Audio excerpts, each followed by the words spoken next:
Well, I've been at a lot of events in this room, but that is the warmest welcome I think Frank Doyle has ever had. Thank you all for being here. This is not too subtle. I'm very pleased to welcome my college classmate, Bill Gates. And I just want to say a word or two about Bill. The first I ever heard about Bill was when we were freshmen. And a friend of mine, another classmate, told me, keep an eye out for Bill Gates. He's going to do some really amazing things. And this classmate was pretty impressive himself, somebody who I expected great things of.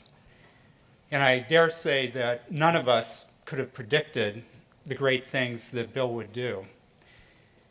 When I was an undergraduate, when Bill and I were undergraduates, you have to understand that the world, especially when it came to computation, looked very different. To the best of my knowledge, and Bill may correct me about this, the only computer on Harvard campus was in the Science Center.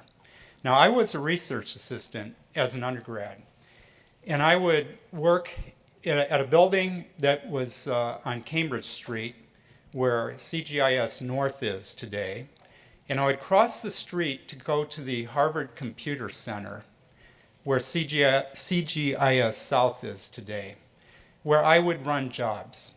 There wasn't actually a computer there. The computer was at MIT, so we were just connected to the mainframe at MIT. And in those days, the greatest anxiety that anybody could have in a job like mine was to drop the box of punch cards. Because if you did that, you would lose maybe a week's worth of work. Bill had a vision, and I understand it went back even then, that computing would be ubiquitous. It would be part of all of our lives. And indeed, as you all know, he executed on that vision, and the world today has changed so dramatically, in large part due to the work that Bill has done throughout the years.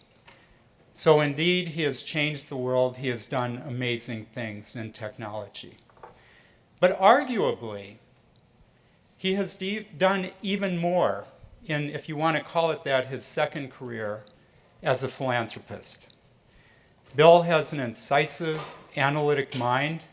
He demands rigor. He relies on data, and he looks at outcomes.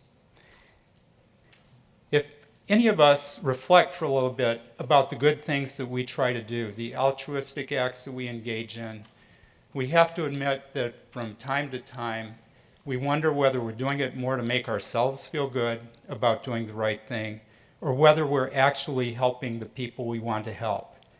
Bill has removed all doubt about helping other people because he measures, and the effects of his philanthropy have simply been profound. Today, the New England Journal of Medicine published an article. I kid you not, the name of the study is Mordor, but a study about the use of some very simple antibiotics given twice a year to preschool children in 3 countries in Africa. And on average, it reduced childhood mortality by 13%. And what's even more encouraging, the effects were larger in Niger, which had the greatest childhood mortality rates. This is a cheap, easy to implement intervention, and this work was sponsored by the Gates Foundation. There is example after example of the work that Bill and the Gates and Melinda and the Gates Foundation have supported over the years that have transformed health, and maybe not as much as Bill would like, as we just heard from him, education as well. Few people in history have had as profound an impact on mortality and on human well-being as Bill has. And I dare say that none of us will know the full impact during our lives. The work that he has done will pay off for many, many years. So to close, let me just say, my friend, whose name, as Bill probably knows, is Steve Ballmer, Uh, he's not always right, but he's often right. And in this case, he was right, but he probably had no idea how right he would be when he said, Bill will do amazing things. So, Bill, thank you for the amazing things you do. Thank you for the inspiration. And we all look forward to your dialogue with Frank. Please welcome again, Bill Gates.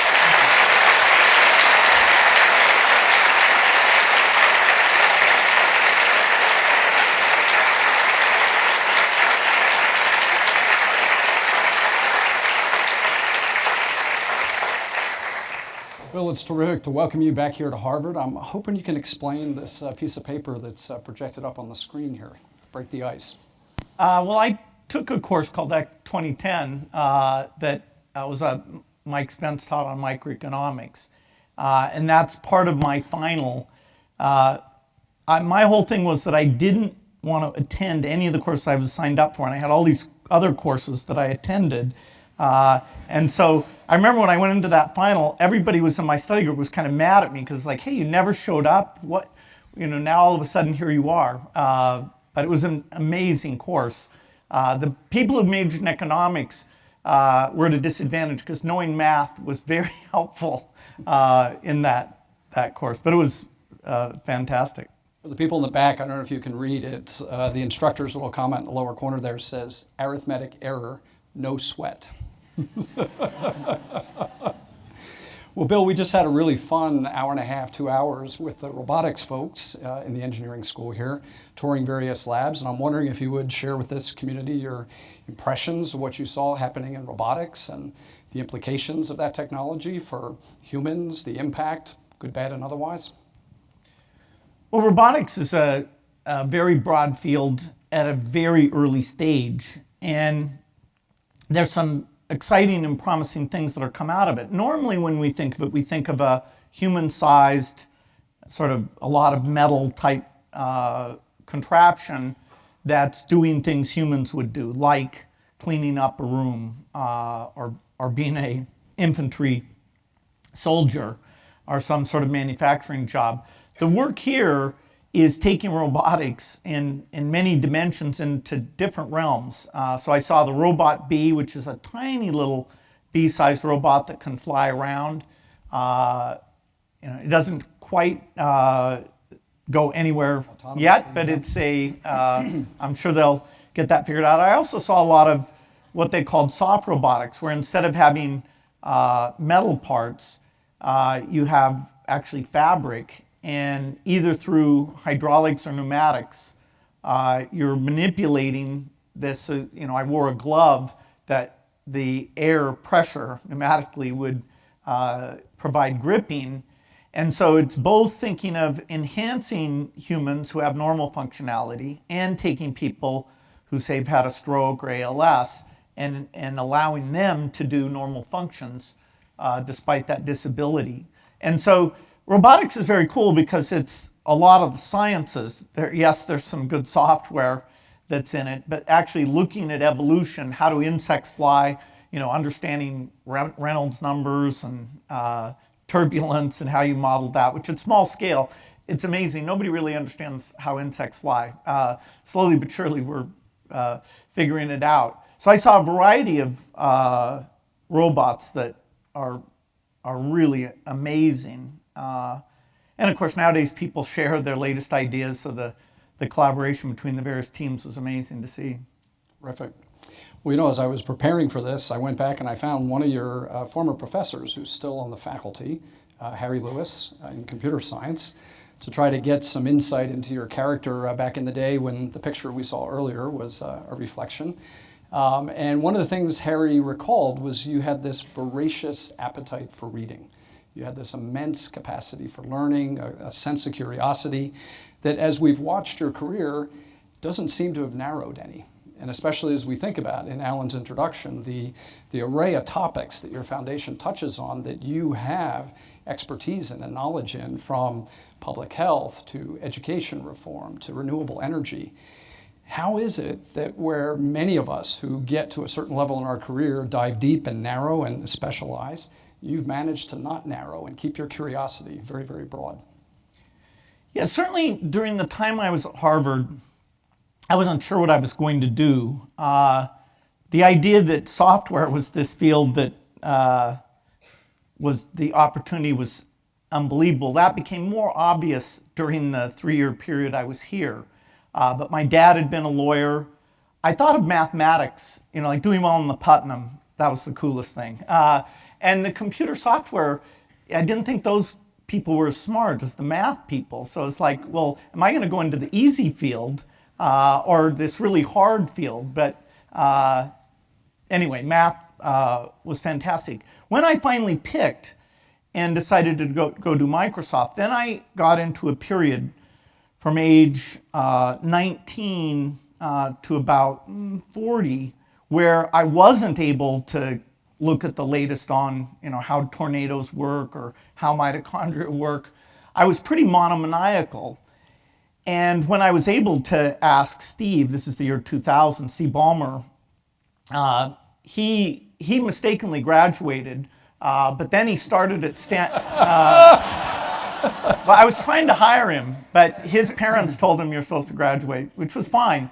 But then he started at Stanford Business School, and he was in his first year, and I thought, well, this is perfect. I'll get him to drop out of Stanford Business School. So in a certain sense, he is a dropout. And he was very key to the success of Microsoft. I mean, he knew a lot of things. But during that period, I didn't get to do much. At Harvard, I took all these courses because it was just so amazing that people were interested in talking about them. And I have to say, I never went to a lecture during reading period or anything because the courses that I was actually signed up for, I finally started to work on those. So I was in Hillel the minute it would open to the minute it would close during reading period, trying to catch up on that other set of courses. So people say I'm a dropout, which is literally true, but because I like college courses, the online college courses, there's a company called The Learning Company that I buy tons and tons of their stuff, and I do at least 4 or 5 courses a year. In a sense, I like going to college more than anyone. So I've sort of made sure my job, certainly post-Microsoft, that I get to spend my time meeting with scientists, learning new things, seeing what the hard problems are, in some cases giving money to people to take on those very, very hard problems. So knowing you have such a passion for education reform, and you touched on MOOCs, what's your vision of how MOOCs will or will not transform education? There have been a lot of prophecies about the doom of universities as we know it, and that mercifully has not come to pass. But what are your thoughts about where MOOCs are going to fit in, whether at the K through 12 level or at the higher level? Well, education is essentially a social construct. It's not that the universities have secret knowledge that only they have available. I took, these numbers won't make any sense anymore, but the hardest freshman math class was called Math 55. I assume it's not called that anymore, but it was a group of it was a group of 80 people whose personal positioning was they were the best person at math that they had ever met. So there were 79 frauds. One person who really was the best at math. The guy who came in first in the class is a lawyer in New York now. The guy who came in second is a professor of chaos theory at Princeton. And then I came in third. So I knew, okay, math, geez, that's interesting. Anyway, I didn't take physics 55, but I read the Feynman book. And so if you're motivated, seriously, you don't have to take a course. The Feynman book, if you're hardcore, just read the Feynman book, do the problems. You want to learn to do software? Read The Art of Computer Programming. Good luck doing the problems, but anyone that's rated 30 or harder is like super hard to do. And so a MOOC, in a sense, doesn't change what counts. It's always been in the textbook, but the percentage of students who just buy textbooks and read them and know the subject is vanishingly small. You kind of have to have this thing where a bunch of kids all come at the same time. And if you don't study, you're going to get a bad grade and your parents may not like that. You have to create all these social things in order for people to get into this mode of hyper concentrating and actually understanding, why should I concentrate? You know, if I'm a high school student, they put X's and Y's up on the board. How does that relate to my life? Now, if you understood that being good at math lets you get a good job, travel the world, you might say, okay, it does relate to me, but that's a very indirect thing, and the kind of discipline to care about that, to concentrate, that's what's missing. And so MOOCs, to the degree that it's easier to take a MOOC than it is to read a textbook, yeah, that's nice. It's a little bit interactive, there's a video. That's partly why I like the Learning Company, like all their economics. There's a guy named Timothy Taylor who has 5 courses on economics. I super recommend. And you learn to like him and his way of explaining things. So a MOOC is a slightly more digestible form of learning, but it doesn't take, particularly for somebody at a young age, it in no way changes this question of why should people engage in that learning, and how do you create the environment and the sense of achievement and the sense of capability that sitting in there and looking at X's and Y's and manipulating them seems like a smart thing to do. Yeah, terrific insights. Well, Bill, let me ask you to kind of reflect back to when you were the age of the folks in the room here, 20 or so. With the experience that you've accumulated since that time, we've got a bunch of incredibly smart, ambitious, creative folks in the room here who are going to be the future doers and makers and influencers. What advice would you impart based upon your recollection of when you were sitting in this seat at that age? Well, I think it's, if anything, a more interesting time to be lucky enough to be a student at Harvard. The ability to take innovation and solve problems, including the class of problems I'll call inequity problems. How do you help low-income students do as well as high-income students? How do you go to Africa and help the health and education take the incredible population growth that'll be there and make that a positive asset for that continent? These are very tough problems, and they've eluded being solved. So obviously, the easy problems are not the ones you'll get to work on. So whether it's health costs or climate change or robots that do good things and not bad things, or the policies around those things, this is a fascinating time to be alive. I don't know what it'll be like 50 or 60 years from now, what the problems will be, but in your generation, cancer, infectious disease, so many things will be solved, and the societal framework of how you avoid polarization and how you maintain trust. Those things will also need some brilliant breakthroughs. Terrific, good. Well, I hope you're all inspired. I could sit here and ask him questions all day, but we've got some really inquisitive folks out here in the audience who I know surely have some questions. Let me remind you of some of the Harvard ground rules here. So first of all, introduce yourself, say what school or what concentration you're coming from. Second, keep your question brief. Third, make it a question, something that ends with a question mark as opposed to a statement, okay? We've got some mic runners who are going to go around, and I'm going to start with this person right here.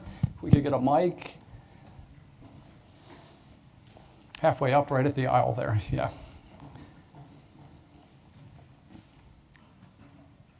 Thank you very much, Mr. Gates. So I'm a 3L at Harvard Law School, and my name is David Liu. I'm from China. So I also went to University of Washington for my graduate study. So I got my PhD there. So my question is, so University of Washington is a great public school, and you and Mr. Paul Allen helped the school so much. To be honest, in the US, the public schools have a hard time competing with private schools, especially for undergraduate study. So I wonder how you see this problem, and is there going to be any change in the future? So that's my question. Thank you very much. Yeah, our foundation has 2 things that we work on. One, which is global in nature, is improving health, and we now complement that with agriculture and a few other things. And then here in the US, about 20% of what we do is US education. So we did a thing called the Millennium Scholarship, which was 20,000 diverse kids who got scholarships. But a lot of what we do is try to be the R&D funding. You can look at industry by industry, pharmaceutical, software, and say, okay, how much do they work on their next breakthrough? If you a priori thought, okay, what are the returns to society, you'd probably want education to have the highest R&D percentage. In fact, it effectively has a 0% R&D. Public schools don't do R&D, Department of Education essentially doesn't. There's a little bit of money. So we thought, okay, that's a market failure, a systems failure. We can go in, and there's a professor here, Tom Kane, who we supported a lot. He came to us early on and said, hey, there are some teachers who are super good, and if you could just move people, the average teacher, to be at the boundary of the top quartile, then US education would be as good as Singapore, which is Singapore, Korea, and Shanghai are the 3 best in the world. And so that was very intriguing. So we went around and did 20,000 hours of video of the really good teachers, and then we did 20,000 hours of the other teachers and compared and learned a lot about how good teachers interact. They were way more interactive with their class than the others. And we thought, okay, we'll put this online. People will watch this. They'll all learn how to teach like those people. Well, so far we haven't managed to move the needle on that in a big way. But we're working hard. There are very good schools, magnet schools that sort of cheat by picking their student body. There are charter schools that even in the inner city, some of them like KIPP do extremely well by creating a culture. And the cost of those schools is not as high as the nearby public school, which can often have 50% type dropout rates. So at the micro level, it feels like we understand some tactics. Some of the tactics involve the use of computers and software, but that's less profound than you might think at the early grades, because it's all about this motivational stuff, and just computerizing it. A little bit in math, you can get to somebody's level, and therefore they're feeling more positive feedback. So that is working, but that's not the whole equation. So, education, we're spending $800 million a year, and our goal, which was to move the average quality of U.S. education up into that top 3, we have no noticeable impact after almost 20 years of working in that space. But we're committed. We're going to keep doing it. Frustratingly inertial system, yeah. So there was a hand up here earlier, the young lady in the black sweater there, black shirt. Hi, I'm Danica Gutierrez. I am a sophomore at the college studying economics, and I am a Gates Millennium Scholar. Oh, and I just... Thank you. I just wanted to personally thank you for supporting my education and the ambitions of other students like me. And my question for you is, what is something that you regret doing or maybe not doing while you were here at Harvard? Thank you. Well, I wish I'd been more sociable.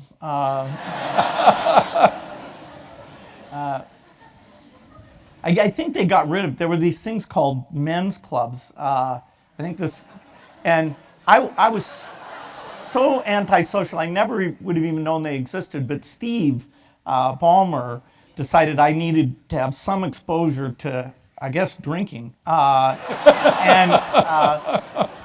So he got me punched for the Fox Club, so I'd go to those events, and that was highly educational.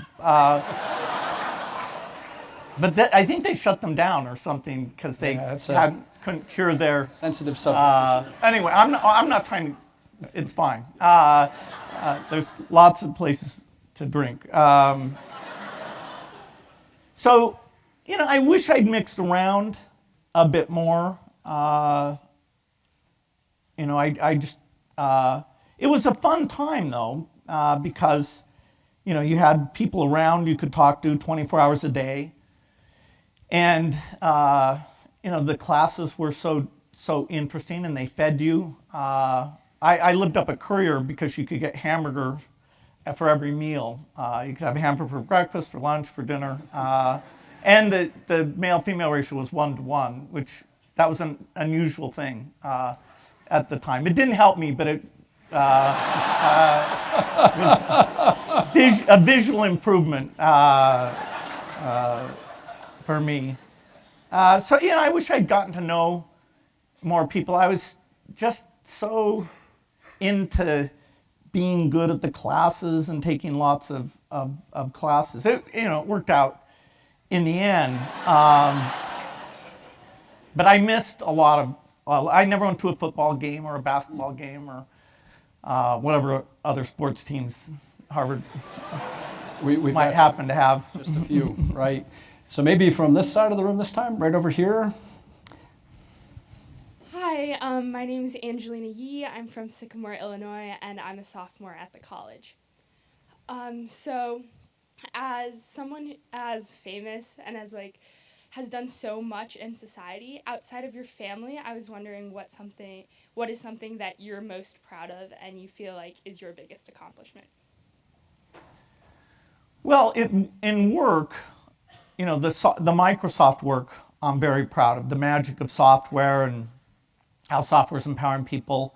At the foundation, the fact that we took a field of helping, the poorer countries, the developing countries, really improve their health systems in a dramatic way. I'd say the statistic that I'd be most proud of is that when we got started, there were 11 million children a year under the age of 5 would die every year. And now that number has been cut more than in half. So it's a little over 5 million now. And that's because we've gotten new vaccines and drugs out in India, Africa, all of these developing countries. And so, having it be in half, that's pretty amazing. And we did not expect to do that.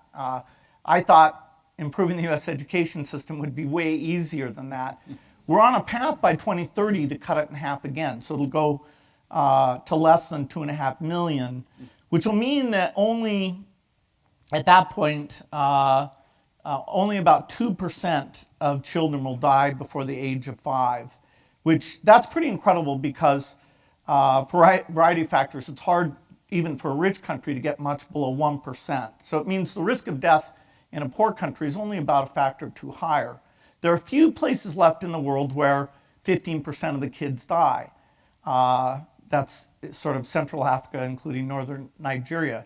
Historically, before medicine came along, that number was about 35%, no matter what your wealth was. But then as countries got richer, you got this huge gap, particularly because you had diseases like malaria that nobody, once the rich world solved their malaria problem, then there was $0 going into it. There was no market incentive if it's only very poor people who have a disease. So, so I hope that, so I feel good about where we are. I hope that we get polio done. We're very close.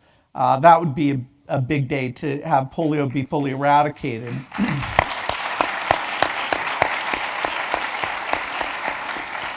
And then that would give the world the energy and hopefully the commitment to go get malaria, which would be about a 20-year quest and requires a lot of breakthroughs.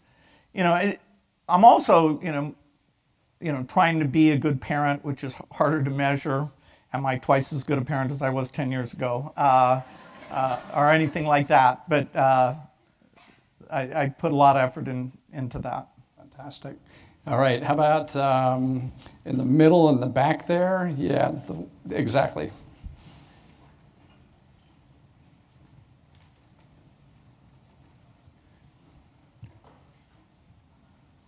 Hi, my name is Shanti Scott Norman. I am an arts and education student at the Graduate School of Education. I'm a middle school art teacher, and I commend you for the work that you do in public education, and I'm curious to know about your thoughts on teacher pay, especially these days. I don't think public education is going to get much better if teachers don't get paid more. Yeah, absolutely. The education in the U.S. the way K through 12 is funded is very different than the way higher education is funded. So let me just talk about the biggest part, which is the K through 12. We definitely want more resources to go into that sector. But at the state level, the trends unfortunately are not favorable because the amount of money that's raised at the state level as a percentage of GDP is quite flat, often slightly down because they tax goods and not services, and often fairly regressive. As you look at the demands on that resource pool, the pension costs, which have been fraudulently misaccounted, and the medical costs, which show up in the prison system, current employees, retired employees, and Medicaid, those are all going up very dramatically. And so unless a state is willing to increase its tax level, what happens is first they start cutting all the maintenance of everything, then they start cutting the higher ed piece. And so you've seen state university tuitions triple over the last decade. And then K through 12 is a priority, but so many states have cut so much that they're actually, in some cases, cutting it. And you've seen recently some teacher strikes that came out of the fact that they had, quote, reformed the tax system to not have enough money to pay for K through 12. And so I'm hopeful that the percentage of GDP we put into the K through 12 system can go up, but it won't go up by a factor of 2. Even if we raise taxes in an appropriate progressive way, because of those other liabilities, if we were really smart, we'd put another 20 or 30% in, most of which would go to increase salaries so that it's attractive to be in that profession. It is a profession that has an unusual salary structure that the younger teachers are relatively paid less than they should anyway. So this is all decided state by state, and there's a factor of 3 variation. Massachusetts actually spends a lot of money on K through 12. I wouldn't suggest it needs to spend more, but there's only about 8 states that you can say that for. The rest of them are at about $10,000 per student per year, and it's not enough. As these systems get squeezed right now, what they're doing is they're taking out a lot of elective activities, which have extremely high returns relative to the amount of money put into them. But all the music, after-school athletics, those things get squeezed. So the system actually is, when you see a funding cut, say you see a negative 4% cut, your image should be that that system is working 20% worse because they're not actually very rational about how they do things. But it's going to be a political fight because being pro-tax, not many people. I've been fighting for the estate tax to be bigger and higher, higher percentage, and it's a lonely thing to be a pro-tax person, especially amongst my peers. How about the gentleman in the salmon-colored shirt there? Yes. Hi, my name is Peter Jankowski, freshman here at the college studying applied math. I'm from California, San Francisco. I just wanted to ask you if you think there's a lack of scientific literacy in U.S. politics right now, and if so, how would you go about tackling that challenge? Well, definitely there are several topics like climate change or reducing medical costs or using the latest techniques to make food productivity and nutrition better, so-called GMO techniques. The understanding of that is very limited, but it's not just the politicians. If you take an issue like GMOs and you ask the general public, or you ask about evolution, so the electorate, the problem is when you get issues, climate change being maybe the best example, where the scientific understanding is fairly important because these sacrifices have to be made now in order to get the benefits later. If the effect of climate change, your neighbor, you were seeing it today, it would be politically different. HIV is like that, where you get infected and you go almost 8 years before you start to get sick. So motivating people to behave so they protect themselves, particularly in a very poor country where your time horizon that you think about trade-offs is much shorter than we would typically have. And, so yes, we, in the same way that the women's movement is doing a great job of identifying candidates, and they have more candidates who are going to run for office in this midterm election cycle than ever before. There's other attributes like being good at managing things and understanding science, and we don't need half the politicians, but enough. And if they can specialize and push in those areas, so it's the anti-science that's a problem. It's not. There was a book that was written called "Physics for Future Presidents," and it's great. Explains why fear of radiation is kind of insane, and why getting rid of gasoline because it's so energy dense is a lot harder than we might think. So we need to push back. Right now we're sort of in a dip in terms of that science being an argument for good policies. So can I pick it up on that for a minute and just say, even with what was happening in Washington 4 weeks ago with Mark Zuckerberg, the question of data privacy and technology, the kind of questions that are near and dear to your heart, again, seem to be something that is sorely lacking in understanding and experience in the Congress. How do we close that gap? I realize we're not going to train a bunch of computer scientists to be elected officers, but how can we bridge the divide between the current state of knowledge and what they really should know to do effective regulation?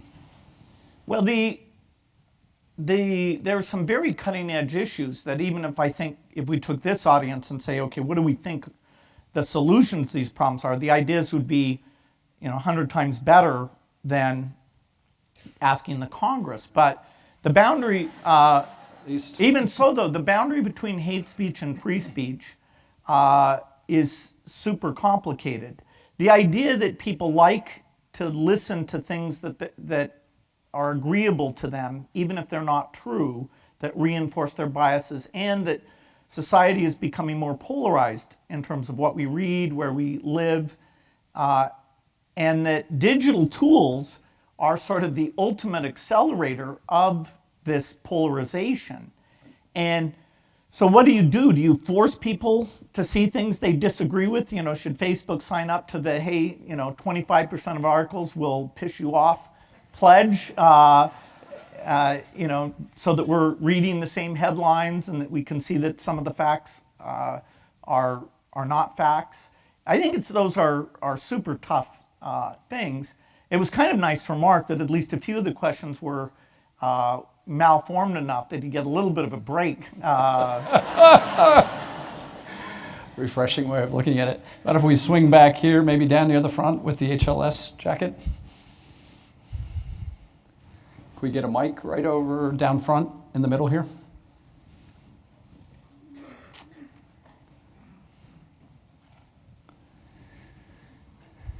Hi, my name is Lawrence David. I'm from Harvard Law School, LLM student from Canada.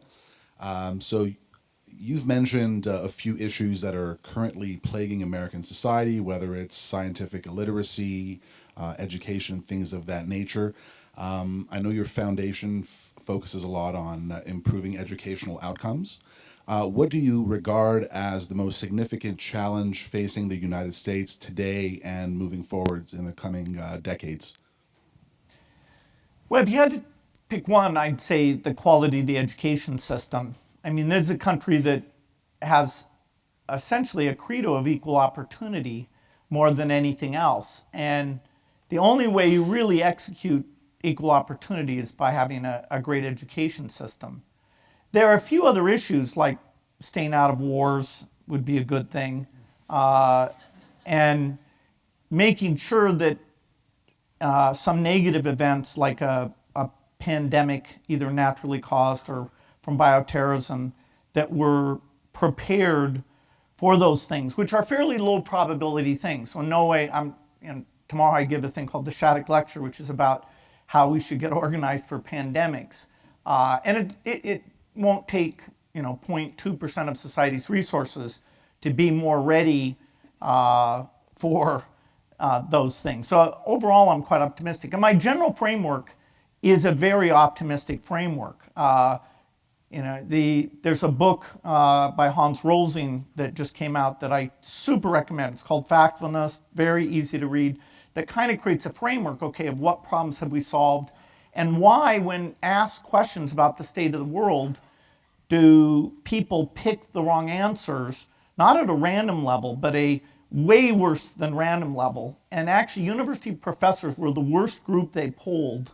So they'd say, like, what's happened to poverty in the last 25 years? It's, gone up, stayed the same, been cut in half. 4% of university professors picked the right number, which is kind of weird because you'd think they would have this notion of, okay, this country did it well. I've seen what Vietnam did. I've seen what China did. Their whole framework would be in the frame of how time has improved things. So, we have innovation on our side. The US has one problem, that it won't be as unique a country in the future. This 5% of people in terms of political power and scientific discovery won't be as much at the center as the other 95%, which is a good thing by most ways of looking at it. But getting us used to the fact that we're in a multilateral world, particularly given current attitudes, is an adjustment problem. But education, if I had a wand, for the world, I'd fix malnutrition, and a wand for the US, I'd fix education. How about the gentleman sitting right there, yeah, on the ground? Yes, you. Can we get a mic right over here?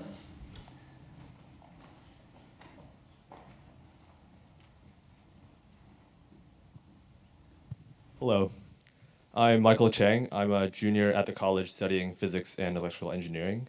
And I admire you because you did what you love, you seized the right opportunities, and you gave back to society when you succeeded. So my question for you is, besides dropping out of Harvard, what were some of the best things that you did looking back, and what at the time made you think of doing these things? Well, I've been, so lucky in terms of my progression. I had parents who read a lot and came and shared, even at the dinner table. Like, my dad was working on lawsuits and my mom was working on various social service type things. And so I had an exposure to that. And they gave me an arbitrary budget to buy books. So I got to just read a lot. They sent me to a super nice school for high school. Then they sent me to a super nice school for college. And they basically paid for it. The idea that computers were going to be a change agent, I was lucky enough to meet Paul Allen, and early on we brainstormed about this idea of the chip, and the chip changed the rules. I mean, most things don't get a million times better, not engine efficiency or most things have theoretical minimums. Computation is something that we're not even close to the theoretical minimum, and yet we've improved so much. So seeing that was going to come, and weirdly, that most people didn't see that was going to come. So, even people at IBM were still thinking in terms of big computers. Now all the software and service-driven companies are worth even more than IBM. When I was growing up, IBM was the monolith, and it was always, okay, are we going to beat them? Are we going to join them? Those bastards. Actually, they were very nice people, but we always thought of them. And they sort of stood for these big computers that only big companies and governments could get the benefit for. So actually, we played off of that to have this power to the people, personal computing type thing. Of course, now we're a big company, and somebody can play off of us. It's hard to say what the ventures are. I mean, being able to concentrate on something in an extreme way, is that nature? Is it nurture? Maintaining curiosity. A lot of people lose curiosity in their 20s or 30s. So if you hand them a big, thick book, they're like, what? Am I going to read that? I used to tell everybody to read Steven Pinker, but I think, which is, if you want to, it's even as an intellectual framework, even better than Rosling.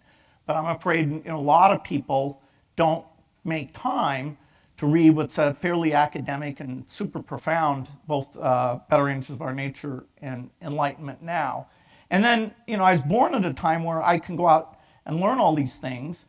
And then I have friends, if I'm trying to understand quantum computing, a lot of times I get confused. So it helps to have friends who can come and say, try to straighten you out. And it makes your willingness to try to learn something, even trying to understand tornadoes, which are this funny 3D thing, having somebody could show me where the visualization was and, okay, what are the unique conditions. I don't think I would have done that if I didn't have a group of people that had stayed intellectually curious and that we had the internet to kind of feed us access to the latest things. So I think, the time I was born, meeting Paul, seeing the microprocessor, the idea that a young person can start a company here is a super nice thing, because although people at first are skeptical, as soon as they realized their normal model of what I knew and what I could do, that I didn't fit that normal model, then they assumed I knew way more than I did, and I could solve all sorts of problems I had no clue, how to solve. But it was nice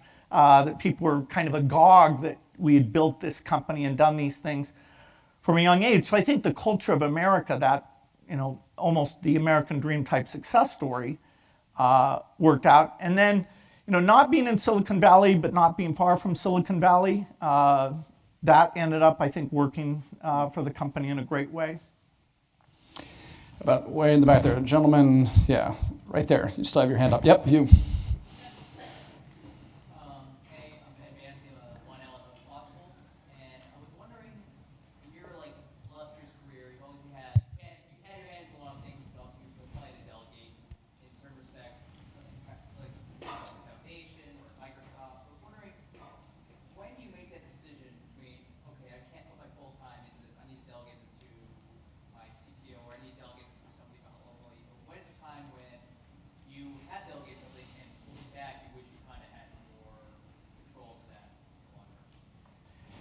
Yeah, if you want to have impact, usually delegation's important. Although, individual contributors in terms of inventing a drug or a new approach to things, that's phenomenal.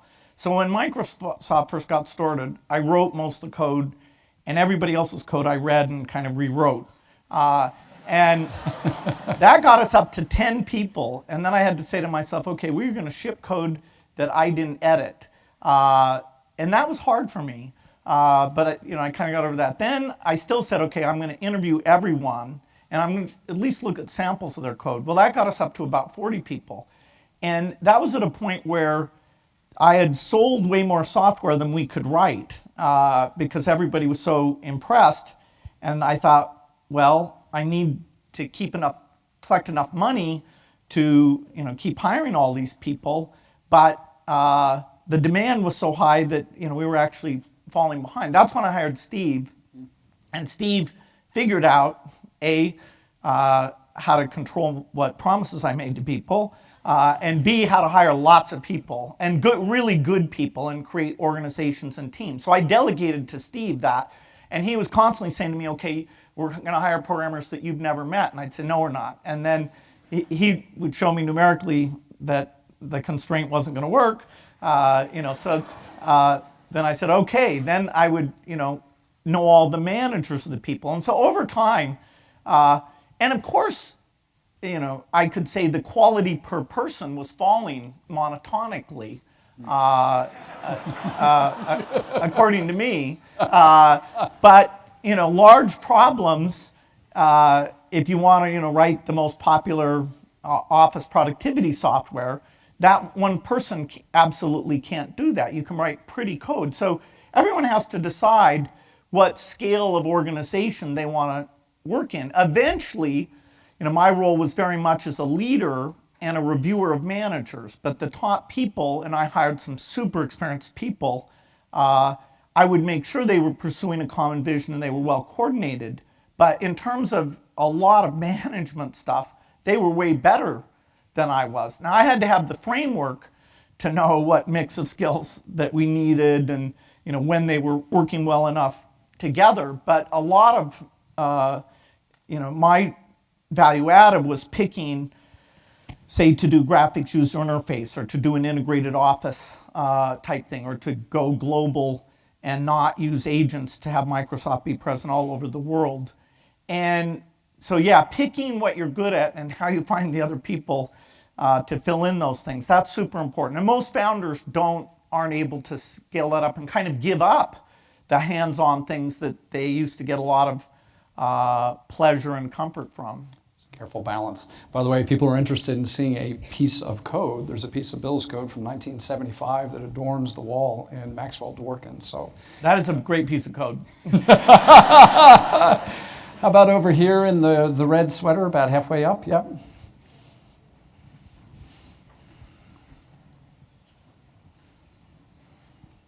Hi, I'm Venting. I'm a PhD student in chemistry. And I really admire your effort in improving the education overall.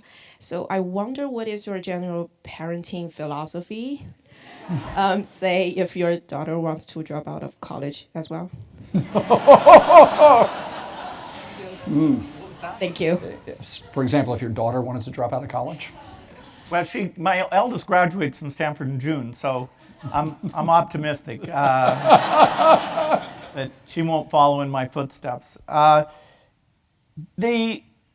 There's a group of writings that all come under the heading Love and Logic, which is my philosophy of parenting. And it's basically a view that no matter what you say, your kid will look at how you deal with the world, and they'll end up dealing with it like you do. And so if you're calm and predictable, you set rules, you enforce those rules in a non-emotional, very straightforward way, then their whole sense of the world is not chaotic. The world can be predictable.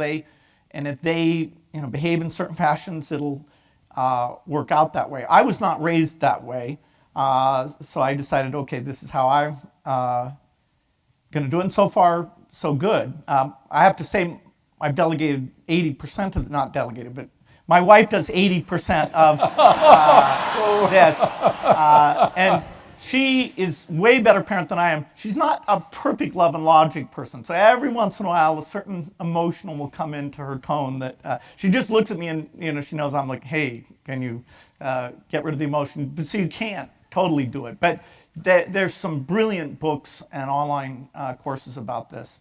I think partnering was the word you were looking for. Yeah, absolutely. About right here, the young lady. So can we get a mic over? Okay. Hi, my name is Jaden Brickfield. I'm from Detroit, Michigan, and I'm studying history and science here at college. My question for you is, when you were younger, what did you envision yourself doing when you got older? And also, as you've gone through life, how have you been motivated to make certain changes in the world and help different people, specifically with education? Well, when I was in high school, I thought, hey, I'm a good student, and therefore I should go be like a professor of mathematics. And those are the hardest problems to solve, and I like hard problems, and there's a certain purity to it. And then the computer came along, and it was actually my original partner, Paul Allen, who said to me, oh, you think you're so smart, can you figure out this computer? And I was like, well, yes, I can. It was actually then together, he and I went on this journey that even when I was here at Harvard, he got a job and was out here, and we were brainstorming, and then decided that because we saw in Harvard Square this first kit computer with a microprocessor, it was time to drop out and go really build Microsoft to be the first in that business. So, that idea of being an academic to being a CEO, manager, leader type, that sort of developed over time. Even the idea that Microsoft would be a big company, I never would admit that to myself because I was always so into cost control that I always thought, okay, we'll double in size, but that's it. I didn't want to get ahead of myself that I couldn't pay people someday, because we had a lot of customers that would go out of business and not pay us. So that, I didn't want to be, Digital Equipment and Wang are two companies I grew up, thinking those were godlike companies. And Wang went bankrupt fairly early on, even though they had great innovation. Then later, DEC essentially goes bankrupt. And that was the coolest company ever, and boom, it's gone. So at least it does create a model that, hey, things are risky, you better not miss a turn in the road. Then, as Microsoft was becoming super successful, the idea of, okay, what am I going to do with this money? I could spend a little bit on myself, and I could give some to kids and, make sure they got a good education, whatever. But as a percentage, even the maximum of those two outlets, became tiny. And so then it was, okay, what do philanthropists do? And studying Rockefeller and all sorts of people who've done all that stuff, I thought, oh, well, this is interesting. Are there research topics that aren't getting enough money? And that's where I started to learn about global health and realized that, like malaria, nobody was putting any money into malaria. The US Army historically had put money in because troops were exposed to malaria, but then they got these drugs, prophylactic drugs, like mefloquine, lariam, and so they didn't need to put any more money into it. And so our first 30 million, we became the biggest funder in a disease that kills 1 million children a year at that time. We're down to 400,000 now. So it was a progression, working with Paul Allen in high school, working with Steve Ballmer at Microsoft, then meeting and marrying Melinda. Each of those, were very, very important in getting my mind, shaping whatever abilities I have towards something worthwhile. Terrific. Well, I know the hour is almost up. We've got time for one more question. How about the gentleman here in the white shirt? Yeah. Hi, thank you, Bill, for coming. I really appreciated your letter to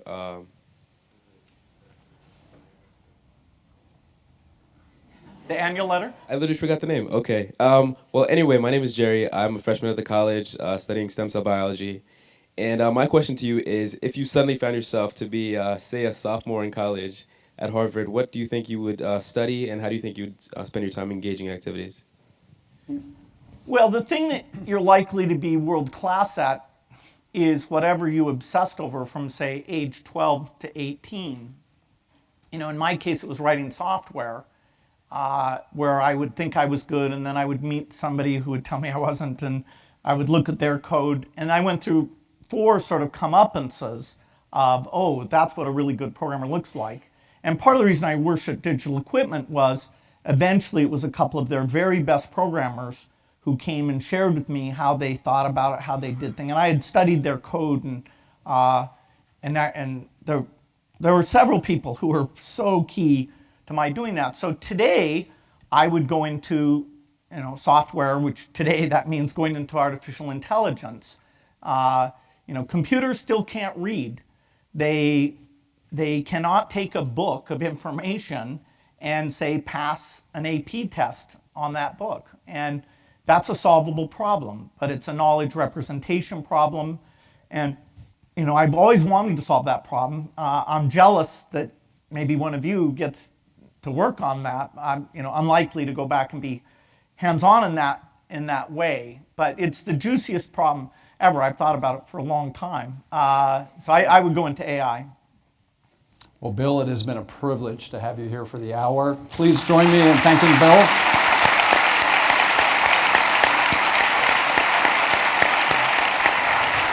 Come back and visit anytime.